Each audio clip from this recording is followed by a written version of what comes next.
friends and welcome back to my English class. As you all know, today we are going to conclude the chapter Books Are Best Friend. ये जो poem हमने पढ़ी थी पिछले session में, आज हम इसका कंक्लूडिंग पार्ट पढ़ेंगे। साथ ही आज हमारा सिलेबस पूरा कंप्लीट हो रहा है। बच्चों, आपके सिलेबस में जितने भी चैप्टर थे हमने कंप्लीट कर लिए हैं।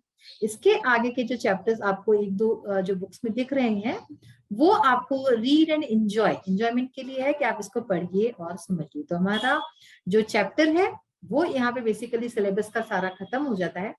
तो इसका मतलब है कि आज हम लास्ट टाइम अपने जो है साथ में है। तो ये जो चैप्टर है इसके एक्सरसाइज पार्ट को आज हम देखते हैं और अच्छी तरह से समझते हैं। ये देखते हैं बुक्स आर बेस्ट फ्रेंड, इसके एक्सरसाइज के पार्ट को। तो सबसे पहले हम देखते हैं आज ट्रू और फॉल्स, यानी कि ट्रू यानी सत्य या फॉल्स यानी असत्य, गलत है। तो कुछ सेंटेंसेस लिखे हुए हैं लाइक ऑलवेज, और इसमें से हमें ट्रू फॉल्स छाट के लिखना है। फर्स्ट सेंटेंस देखिए, रीडिंग बुक्स इज बोरिंग, यानी किताबें पढ़ना बहुत ही बोरिंग होता है। तो ये फॉल्स स्टेटमेंट है। रीडिंग बुक्स बहुत ही इंजॉयबल होता है, इंजॉय करने वाली बात होती है ये। So this is a false statement. Books tells us nothing new, यानी किताबें हमें कुछ भी नया नहीं बताती हैं। This is again a false statement, गलत बात है। किताबें जितने भी पढ़े हमें कुछ ना कुछ नया ज्ञान, नई नॉलेज मिलती है। Books tells us about far away places, किताबें हमें बहुत दूर की जगहों के बारे में बताती है। ट्रू, ये बात सही है। Books do not tell us anything about times gone by, किताबें हमें कुछ भी ऐसा नहीं बताती जो समय बीत गया है उसके बारे में कुछ नहीं बताती। Again this is a false statement, ये बात भी गलत है। Books help us imagine about the people we have never met, जिन लोगों से हम कभी भी नहीं मिले हैं उनके बारे में भी किताबें हमें कल्पना करके मिला देती हैं। ठीक है ना, कल्पना करके हम सोच लेते हैं उनके बारे में। तो ये सही बात है। तो ये this is a true statement. इस तरह से आप अपनी बुक में लिख सकते हैं। Take the most appropriate option for each of the following. अब एक हमें सेंटेंस दिया हुआ है, 4 ऑप्शन है, जो सही ऑप्शन होगा उस पर टिक करना है। तो आप यहाँ पे ध्यान दीजिएगा, मैं हर लाइन का मीनिंग बताऊंगी और आप उसके अकॉर्डिंग समझ के उसको फिर टिक कीजिएगा। The line the room will sit in melts away means that, जो हमारी लाइन आई थी पोएम में जिसमें कहा गया था कि जिस कमरे में हम बैठते हैं वो मेल्ट हो जाता है और पिघल जाता है। इसका क्या मतलब है? There is ice in the room that starts melting, यानी कि कमरे में बर्फ होती है, बर्फ है जो कि पिघलने लगती है। We forget that we are sitting in the room, हम भूल जाते हैं कि हम कमरे में बैठे हैं। The room is broken down, room टूट जाता है, कमरा टूट जाता है।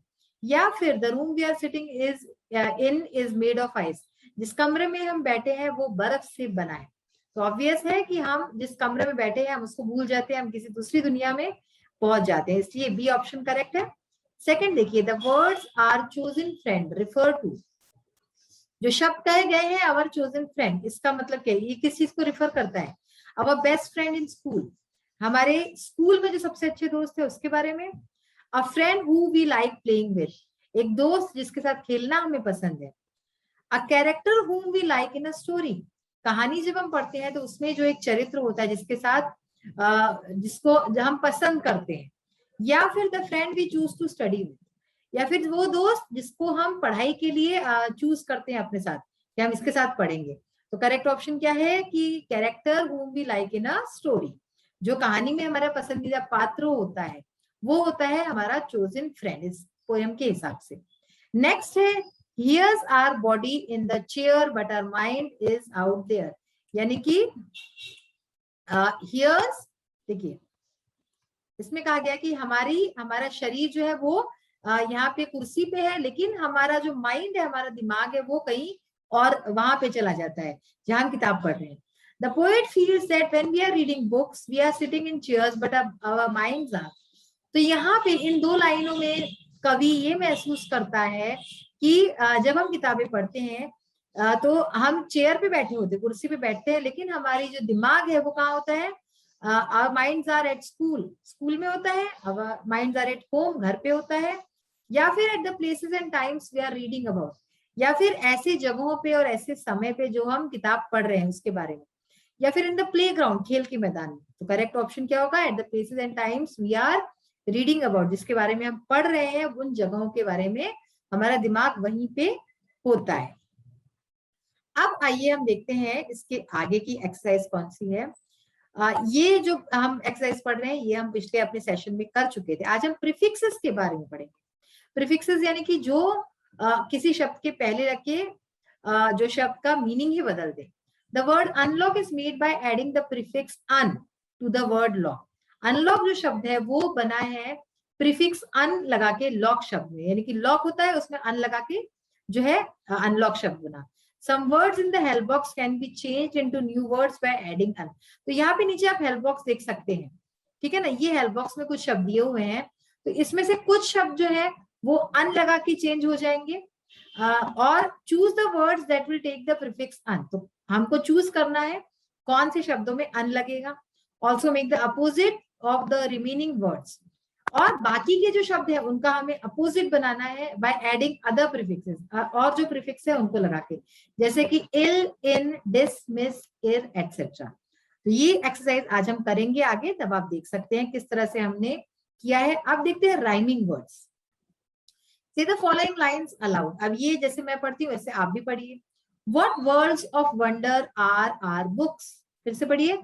What worlds of wonder are our books, as one opens them and looks, as one opens them and looks। तो आप देख सकते हैं books, looks एक जैसा लग रहा है। The words books and looks rhyme with each other and are thus called rhyming words। तो ये जो end में जो दो शब्द हैं ये एक जैसे साउंड कर रहे हैं और इसीलिए इसको राइमिंग वर्ड्स कहते हैं। Search for more rhyming words in the poem.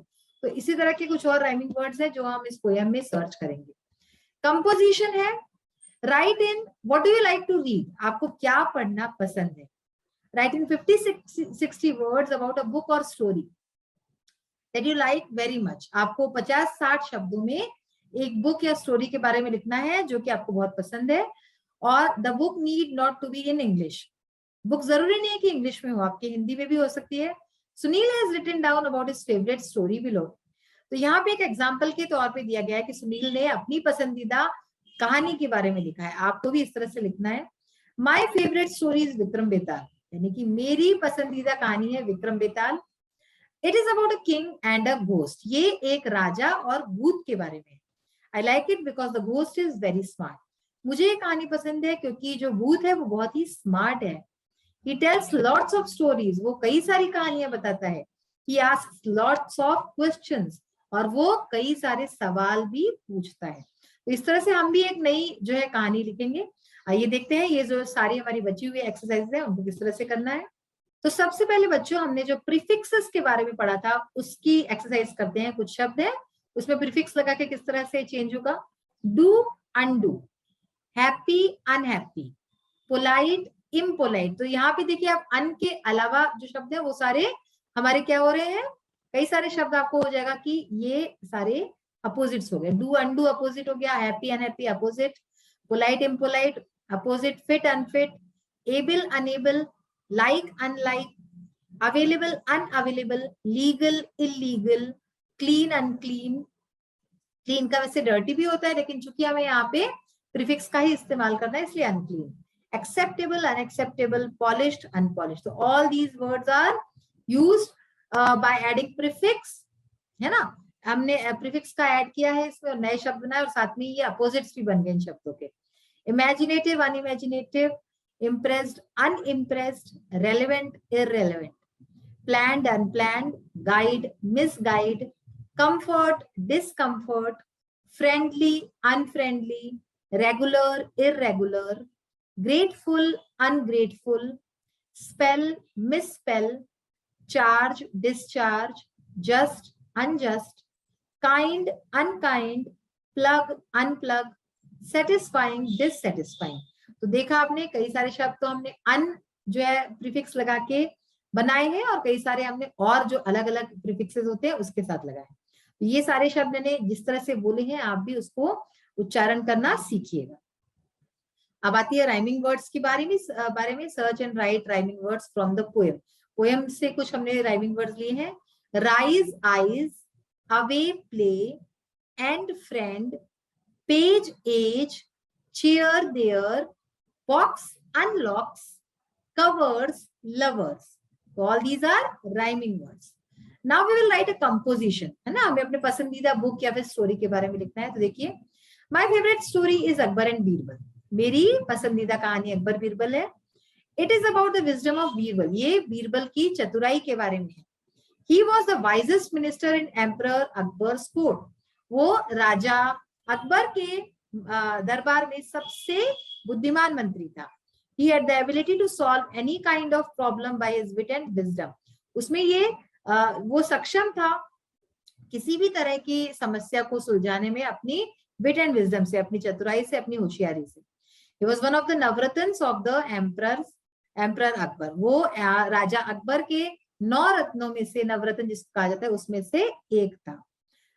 तो आप देखिए ट्रांसलेशन को देखते हैं। Translate the following sentences into English. English में ट्रांसलेट करना है। हमें प्रतिदिन विद्यालय जाना चाहिए, तो इसको कैसे लिखेंगे? We should go to school every day. क्या मैं रात को यहाँ ठहर सकता हूँ? तो ये क्वेश्चन है, can I stay here for the night. हमें अपने माता पिता की आज्ञा माननी चाहिए। इसको क्या लिखेंगे? We should obey the orders of our parents. आज्ञा, इसको हम ऑर्डर बोलते हैं। मैं आपके बिना नहीं रह सकता हूँ, इसको कैसे लिखेंगे? I can't live without you. और एक बार मैं अपने भाई के साथ बाजार जा रहा था, इसको once I was going to the market with my brother. एक बार को लिखते हैं वंस, ठीक है। तो इस तरह से आप इसको ट्रांसलेशन को करेंगे और लिखेंगे। तो बच्चों, आज फाइनली हमारे सारे सेशंस कंप्लीट हो गए हैं। हमने सारे चैप्टर्स पढ़ लिए हैं, समझ लिए हैं। आशा करती हूँ कि आपको भी अच्छी तरीके से सब समझ में आ गया होगा। तो अब हम जरूर मिलेंगे, लेकिन नेक्स्ट क्लास में आपके, आप जब 7 से 8 में जाएंगे, तब आप फिर से नए नए वीडियोस देखिएगा और ये सारे चैप्टर्स जो है समझिएगा। All the best for your exams. अच्छे से पढ़िए और बढ़िया नंबरों से पास होइए। तो अब मैं आपसे विदा लेती हूँ। अपना ख्याल रखिएगा। Take care of yourself and your family. Bye and thank you.